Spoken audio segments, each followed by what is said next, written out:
Olá pessoal, tudo bem? Estou aqui novamente para gravar mais um vídeo. Imagino que vocês devem estar cansados de me ouvirem aqui falar sobre o mesmo autor. Mas infelizmente, aliás, pro bem ou pro mal, eu estou completamente fascinado pelo trabalho e por que essa pessoa, esse artista representa. Que não sei se vale a pena repetir, mas eu vou declarar novamente que é o Dom Rosa.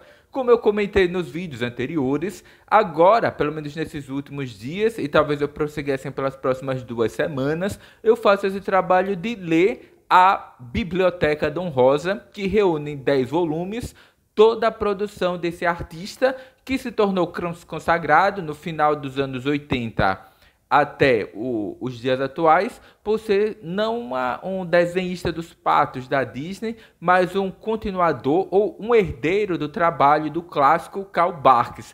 E como eu disse no primeiro vídeo dessa série, inicialmente a editora Abril e atualmente pela editora Panini, nós temos a publicação, em alguns casos a republicação, da coleção Karl Barks, que é publicado pela Fantagraph nos Estados Unidos e ainda não está completa, e a coleção ou biblioteca Dom Rosa, que ela se encerra no volume 10. Pois bem, eu já fiz a leitura do volume 1, fiz a leitura do volume 2 e acabo de concluir a leitura do volume 3. Pode se tornar um pouco repetitivo, ou talvez vocês imaginem, nossa, mas ler 200 páginas, 230 páginas, mais 200 páginas de história dos patos da Disney torne-se algo monótono. E como eu costumo dizer, lê do engano. É impressionante a qualidade, a criatividade, vou dizer inventividade não, mas a paixão que esse autor, o Dom Rosa, ele expressa a partir das suas histórias. Porque é algo que é aparentemente bobo. São histórias protagonizadas por patos. Mas, como eu disse, é só uma impressão ou um preconceito daquele que não leu. Como o Dom Rosa ele explicita nessa espécie de autobiografia em capítulos que se apresenta no final de cada volume, ele não pensa nessas personagens, né, do Pato Donald, do Tio Patinhas, do Guinho, Zezinho, Luizinho, da Margarida, etc., né, o professor Pardal, entre outros, vários e vários personagens, ele não pensa neles como patos humanizados, mas sim como ele prefere pensar nesses personagens como humanos que parecem muito com patos. Então são histórias altamente humanizadas e nesse terceiro volume, intitulado O Tesouro na Bolha de Vidro, que eu vou mostrar aqui o volume, o Dom Rosa ele continua essa sua tarefa de continuar de certa forma, o legado do Karl Barks. Agora, repetindo, o que mais me chama a atenção nesse trabalho, ou e nessa série que é compilada aqui, da obra completa do Dom Rosa, é que em todo momento ele fala, olha, eu sou um nerd, eu sou um fã, e o verdadeiro, eu sou um fã, e como artista eu sou um amador. O verdadeiro criador e o verdadeiro autor é o Karl Barks.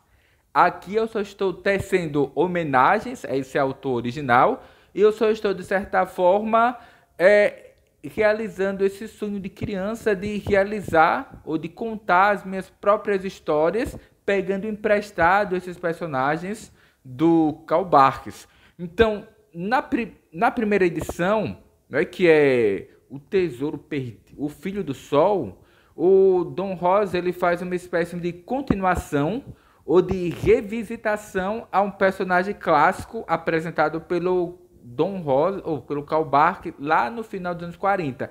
E aqui, nesse terceiro volume, que é O Tesouro na Bolha de Vidro, o Dom Rosa ele faz isso novamente. Ele retoma e, entre aspas, conta novos capítulos de histórias clássicas do Karl Barks. E ele diz que para ele, aliás, ele inicialmente ele diz o seguinte, que talvez um leigo ou um fã qualquer pense que recontar ou continuar essas histórias, fazer um novo capítulo de histórias já apresentadas por outro artista, no caso do Karl Barks, seria algo simples.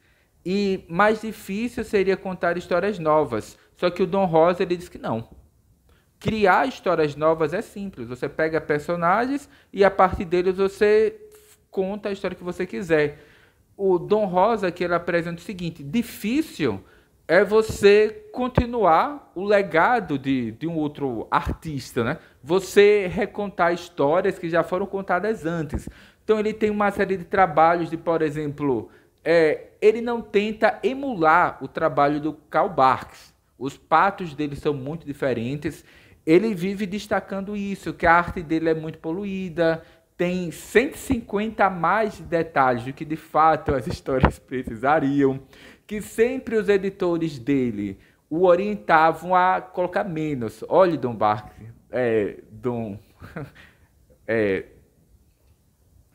Dom Rosa, menos é mais. Enxugue a sua arte, coloque menos detalhes. Mas eu acho que como um leitor e fã de revistas como a Mad, o Dom Rosa ele não conseguia fazer esse trabalho de ser enxuto. E ele sempre se queixa do trabalho que ele faz com os patos. Ele acha que eles são feios, a forma como ele desenha ainda não é apurado o suficiente. Mas assim, particularmente eu não acho defeitos aqui no trabalho do Dom Rosa.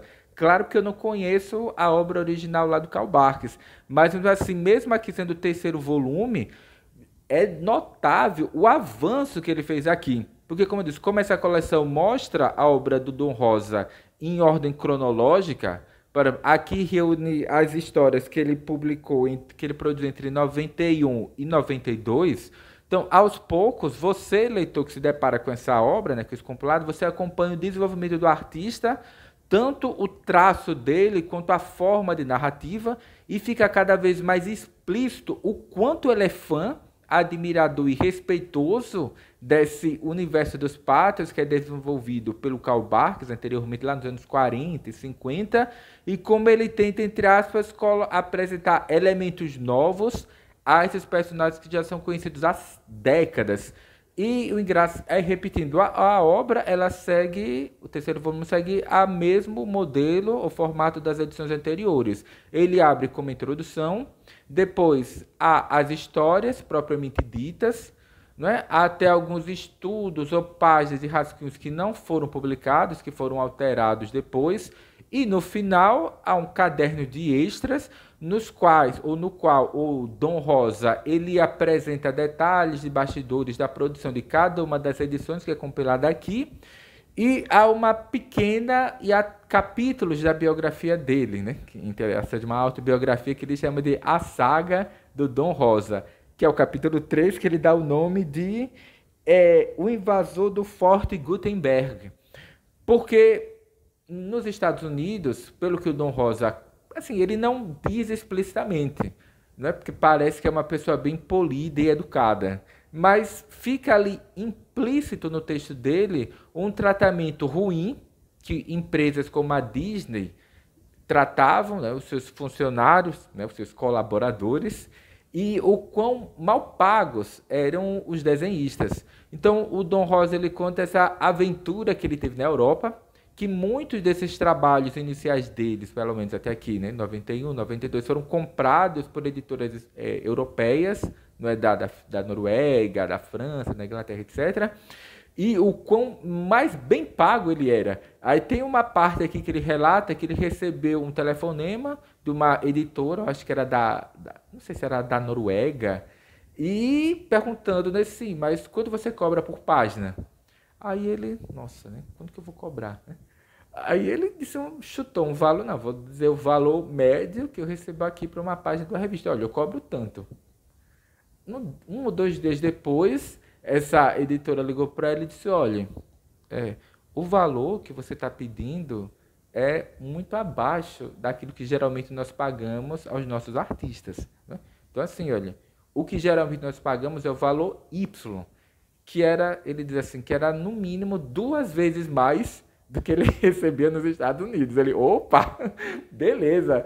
E quais são as exigências da sua editora? Ela disse, olha, nossa única exigência é em relação ao número de páginas, né? Tem um número X, que é o número de páginas da revista.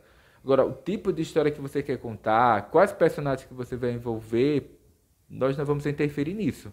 O valor é X, é o número Y de páginas, E você vai contar a história dos patos, né? Pato Donald, os patinhos, etc., porque eles fazem muito sucesso aqui na Europa. Aí o Dom Rosa, ótimo, maravilha. Porque o Dom Rosa, como um fã de histórias em quadrinhos, ele acaba aqui narrando um pouco dessa aventura do desenvolvimento da mídia nos Estados Unidos. Ele diz que houve um boom da produção de histórias em quadrinhos nos Estados Unidos, ali em meados dos anos 40, que no período entre guerras, né? Em especial ali no momento da Segunda Guerra Mundial, houve uma verdadeira explosão do gênero dos super-heróis, que depois entrou em declínio, mas ele continuou sendo o carro-chefe da indústria. Foi no período também dos anos 40 e 50 que os gibis da Disney prosperaram na profusão incomparável, como a principal mídia de massa nos Estados Unidos. Não é porque ela era, enfim, barata, mas que ela, nos anos 50, final dos anos 50, anos 60, ela entrou em declínio. A Disney, inclusive, parou de produzir histórias dos seus personagens, histórias em quadrinhos. Era um mercado que virou incipiente. E o Dom Rosa, ele critica, né, assim, fica implícito em alguns momentos e outros explícito nas suas próprias histórias, o desprezo e uma certa aversão que ele tinha por histórias de super-heróis, né? Esses comics famosos, como da DC Comics, da Marvel, e a forma tenebrosa e com mau gosto que ele entendia o momento que as histórias em quadrinhos passavam nos Estados Unidos, no período que ele viveu, ali, né, que ele começou a produzir, que é final, né, meados dos anos 80, depois até início dos anos 90, que eram histórias de super-heróis brucutus, sombrios, de anti-heróis, de pessoas que tinham uma conduta que não era aquele no jogar positiva. E há uma personagem aqui que ele retoma do Karl Barks, que eu acho que é um nome esquisito. Eu não vou me lembrar. Deixa eu pegar aqui para olhar rapidamente. É o Super... Deveria ter anotado. É As Aventuras do Super Snooper, que é entre aspas, uma corruptela ali do Donald Duck, né, do Pato Donald, que o Karl Barks queria, ele aqui ressuscita. Que aqui, no Dom Rosa, esse Super Snooper, né, que é o Pato Donald, uma versão superoresca, né, digamos assim, ele faz uma série de críticas, né, e de condenação aos roteiros simples, que abusam de fórmulas pré-fabricadas, que, sei lá, simplesmente vomitam violência e a reprodução de estereótipos, que é comum em histórias em quadrinhos de super-heróis. E nesse volume aqui, de certa forma, o Dom Rosa ele faz uma crítica sutil, né, a esse tipo de histórias que eram populares nos Estados Unidos, né? Aí, antes de encerrar, comentar um pouco sobre essa ida do Dom Rosa à Europa. Porque já que ele fechou contratos para produzir histórias em quadrinhos para o mercado europeu, então ele é convidado pela sua editora para visitar a Europa. Ele vai a 3 países. Na verdade, ele visita mais cidades. Vai para Paris, Copenhague. Né? Acho que ele passa lá na Noruega, na França, na Itália, se não me engano, né? Não sei se ele não vai para Inglaterra. Acho que ele vai para a Suíça, né? Enfim, esqueci agora. E ele fica surpreso porque enquanto na Europa, nos Estados Unidos, esses comics, né, esses gibis da Disney, elas estavam em declínio e o mercado de gibis começava a implodir, quer dizer, produzir cada vez menos, ele percebeu que na Europa o mercado consumidor dos gibis era gigantesco, proporcionalmente muito mais, nem proporcionalmente, ele vendia muito mais do que nos Estados Unidos, e que a Disney vendia, digamos assim, o direito de produção de gibis dos seus personagens na Europa. Então, havia um gibis do Patinhas, do Pateta, do Mickey, etc., na Itália, na Espanha, na Noruega, na Finlândia, na Inglaterra, na França. E eram personagens super populares, em especial o Pato Donald. E ele ficou maravilhado com aquilo, em especial com a relação que, em alguns países europeus, as pessoas e as famílias tinham com essas histórias em quadrinhos. Porque não era algo voltado pura e simplesmente para o público infantil ou infanto-juvenil, não. O pai lia, a mãe lia, a avó lia e o netinho lia. Então, quer dizer, era uma produção, né, entre aspas, de mídia que inicialmente ela se popularizou no pós-guerra, porque os países da Europa ficaram arrasados e o gibi, como era uma mídia barata, era simples para produzir, rápido para vender e ela se tornou algo de fato massificado e os europeus consumiam muitas histórias em quadrinhos ali no pós-guerra e isso se manteve. E quando o Dom Rosa faz essa viagem para a Europa, né, acho que em 91, 92, ele percebe o quanto que elas vendiam, o quanto que esses personagens eram populares e a proteção que esses autores tinham em relação a uma espécie de estabilidade financeira, empregatícia, etc. Porque nos Estados Unidos, os autores, né, os desenhistas, por exemplo, eles lutavam muito para ficar com as artes originais. Por exemplo, o Dom Rosa, ele fazia o desenho dos patos, repassava para a editora, depois que aquilo era publicado, a editora devolvia os originais para ele e ele vendia, porque como esses desenhistas eram muito mal pagos, então vender esses trabalhos originais era uma forma de sobrerrenda, para eles conseguirem ali sobreviver. A Disney se recusava a devolver esses originais, então o Dom Rosa ele cita, mas ele não aprofunda aqui uma crítica à política empresarial da Disney em relação aos seus artistas, né, os colaboradores, e repetindo, quando editoras europeias entram em contato com o Don Rosa, ele pergunta: vocês me devolvem os originais? Aí ele diz que eles acham estranho, porque não, os artistas aqui na Europa não costumam ter essa vontade de ficar com os originais, muito provavelmente porque eles já recebiam um salário razoável, né? Tinha um certo respeito ali, né, empregatício, então eles não tinham essa necessidade de uma sobre-renda que viriam da venda dos originais. Então, olha, a gente não costuma devolver essas artes originais, que aqui os artistas não fazem esse tipo de exigência. Mas se você quiser, depois que elas forem para a prensa, né, foram publicadas, editadas, a gente devolve para você sem problema. E daí segue. Então vocês acompanham aqui dois elementos. Primeiro, o desenvolvimento da carreira do Dom Rosa, e o segundo, o desenvolvimento da arte dele. Porque eu falei assim rapidamente, mas eu não estou falando das histórias, eu não estou falando sobre o Tesouro da Bolha de Vidro, que é uma aventura espetacular, que é impressionante, que o Dom Rosa ele faz toda uma pesquisa histórica sobre, por exemplo, os naufrágios de navios no Golfo do México e nas Antilhas durante ali o período das grandes navegações, no século XVI e no século XVII. Então, o tio Patinhas, que é aquele pato que é... Eu me lembrei de uma colega do trabalho que ela me recomendou a leitura de um livro chamado O Homem Mais Rico da Babilônia. E aqui nós temos esse empresário de Patópolis, que é o pato mais rico do mundo, né? E, enfim, nessa história, né, repetindo o Tesouro na Bolha de Vidro, o tio Patinhas ele parte numa caça ao tesouro.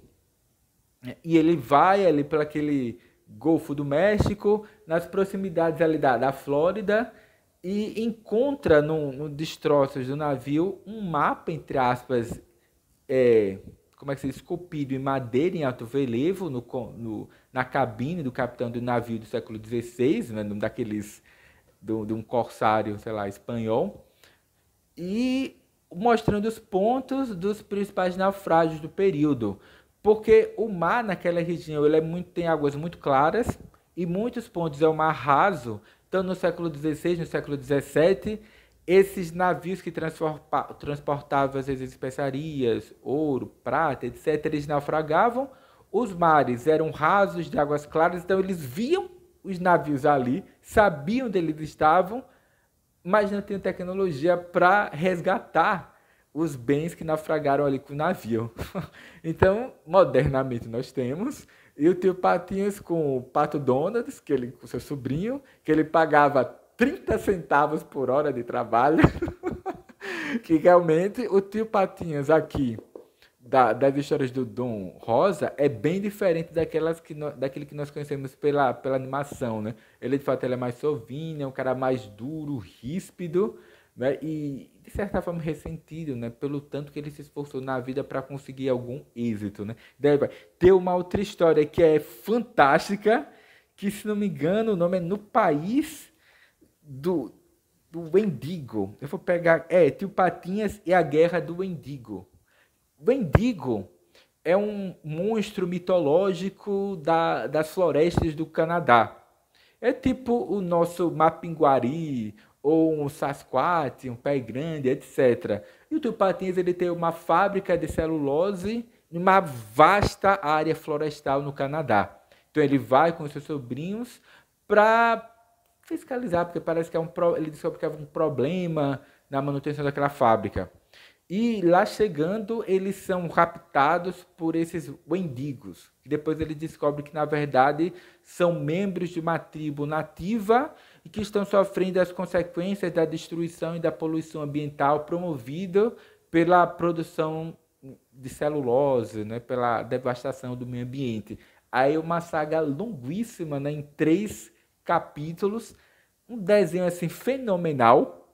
Agora, claro que o Dom Rosa, ele diz que é um problema. Eu não vejo como defeito. Eu acho uma coisa maravilhosa. Eu passo aqui horas folheando aqui a revista, prestando atenção nos detalhes, porque como eu já citei, ele disse que ele colocava na página 150 mais detalhes do que de fato as páginas precisavam, né? Então, assim, é um ricamente construídas. Pelo menos eu fico ali observando no fundo de cada quadro os detalhes que ele coloca, os animais, as pequenas cenas engraçadas. Por isso que eu apontei as semelhanças entre esse trabalho do Dom Rosa, né, nessa saga aqui dos patos, com os trabalhos que eram editados na revista Mad. E há várias histórias aqui de destaque, e um dos principais temas, eu até anotei, é a síndrome da aptidão frágil. Síndrome da aptidão frágil, vocês encontram muito, por exemplo, nos curtas-metragens do Pateta e aqui com o Pato Donald. O Pato Donald, ele descobre que ele tem um dom, uma aptidão, e da noite para o dia ele supostamente se torna um especialista. Então, o Pato Donald, da noite para o dia, ele se torna um grande jardineiro. Da noite para o dia, ele se transforma, entre aspas, num grande mecânico ou num limpador de janelas. E, enfim, ele imagina que tem dons, que tem capacidades que estão muito aquém das suas habilidades reais. Então, Dom Rosa ele cria uma série de peripécias relacionadas a isso. Geralmente são histórias curtas, tem 10 páginas, em média, 8, 10 páginas. Ele afirma que ele não gosta desse formato de histórias. Primeiro, porque ele imagina que esses personagens não são satíricos. O objetivo dele não é fazer sátiras. E em 8, 10 páginas, ele afirma que não há espaço suficiente para ele desenvolver as tramas que de fato ele gosta, as que são mais complexas, como essa, como inúmeras outras, como várias outras que aparecem aqui. Como esse, né, o Tesouro na Bolha de Vidro, a Guerra do Vendigo, o Super Snoopy ataca novamente e daí segue. São várias tiradas fenomenais e aparecem também algumas histórias que vão chamar de ficção científica, que o Dom Rosa, de certa forma, ele desenvolve, porque eram histórias mais curtas, mas que ele afirma que não agradavam muito, não agrada. Tem assim, Sempre é Tempo, como é a outra? O Pato que Caiu da Terra, ou O Pato que Caiu na Terra, que lembra muito um filme que, se não me engano, era até com David Bowie, né? Que é O Homem que Caiu do Céu. Que eu me lembro que eu assisti, não sei se é com David Bowie, mas também a cara dele. Eu vou até tentar assistir esse filme quando eu tiver a oportunidade, que ele conta a história do Tio Patinhas, que ele queria, entre aspas, capturar foguetes que estavam caindo da sua órbita, né? E daí segue. E tem uma história aqui que é incrível, que é De Volta a Tralalá, que é uma continuação de uma aventura que o Karl Barks havia desenvolvido lá, se não me engano, em 1947, que era inspirado num filme famoso do Frank Capra, né? Que ele mostrava um grupo de viajantes, né, uma pessoa estava no avião, o avião sofre um acidente nos Himalaias e eles vão parar no Shangri-La, né, Shangri-La, não sei que outro nome dizer, né? E o Tio Patinhas e o seu o Tio Patinhas e os seus sobrinhos tinham ido para esse local nessa aventura antiga, lá acho que em 1947, do Karl Barks, e aqui o Dom Rosa ele encontra uma maneira de reapresentar esses personagens visitando esse ambiente. Esse Shangri-La, que aqui ele coloca o nome de Tralalá, é uma terra mística abençoada pelos deuses, uma terra da qual emana leite e mel. Várias culturas têm esse mito, né? Uma cultura judaico-cristã, e lá no budismo, né, digamos assim, do Extremo Oriente, há esse mito de uma terra idílica, né, adêmica, né, etc. E o Karl Barks, o Dom Rosa, que ele conta a sua própria versão. Eu vou até mostrar algumas imagens para vocês terem uma ideia aqui desse paraíso oriental que o Dom Rosa apresenta em suas páginas. Esse aqui é um trabalho fenomenal. Quem tiver a oportunidade, aqui está o palácio, né, do Kublai, quando ele invadiu a China, né, por volta ali do século 13, né, se não me engano, 1200 e tralalá. Assim, porque o trabalho. Ah, e tem uma história aqui que é hilária, que é tudo que sobe desce. Porque o Dom Rosa diz que, apesar dele ser formado em engenharia, para ele desenhar cidades, casas e edifícios um, era um transtorno. Porque ele diz que ele aprendeu a fazer desenhos esquemáticos. Mas desenhar casas, carros, né, veículos outros, prédios, era uma coisa que ele sofria muito para fazer e sempre que possível ele fugia desse de trabalho. Então, pessoal, por enquanto é só. Vou deixar aqui a recomendação da leitura do terceiro volume da Biblioteca Dom Rosa, subtitulada O Tesouro na Bolha de Vidro, que é um título assim estranho, mas quando vocês lerem a revista identificarão do que se trata. E, enfim, né? Deixo aqui a recomendação. De fato, quem fizer esse trabalho de ler a Biblioteca Dom Rosa, que reúne toda a obra desse cartunista, perceberá esse rápido desenvolvimento do Dom Rosa e a interpretação um tanto quanto original desses personagens que são clássicos. E o Dom Rosa, ele não deixa isso evidente na revista, talvez uma criança não perceberia, mas todas as tramas dele são ambientadas ali em meados dos anos 50, mais ou menos ali em 1954 a 1956. Ele escolhe esse período, que é mais ou menos o momento no qual o Karl Barks parou de produzir, entre aspas, né, parou, entre aspas, de produzir essas histórias, e ele meio que dá continuidade a essa saga dos patos, né, do tio Patinhas, do pato Donald e dos sobrinhos outros, né, e do Gastão, etc., né, que o Karl Barks ele desenvolveu. Então, por enquanto é só, repetindo, deixando a recomendação da leitura. O vídeo ficou mais longo do que deveria. Tem, na verdade, uma série de outras coisas que eu poderia falar sobre esse volume, que, repetindo, cada nova edição fica aqui mais boquiaberto com a qualidade e o desenvolvimento desse artista. Enfim, né, por enquanto é só. Até o próximo vídeo, até a próxima leitura, né?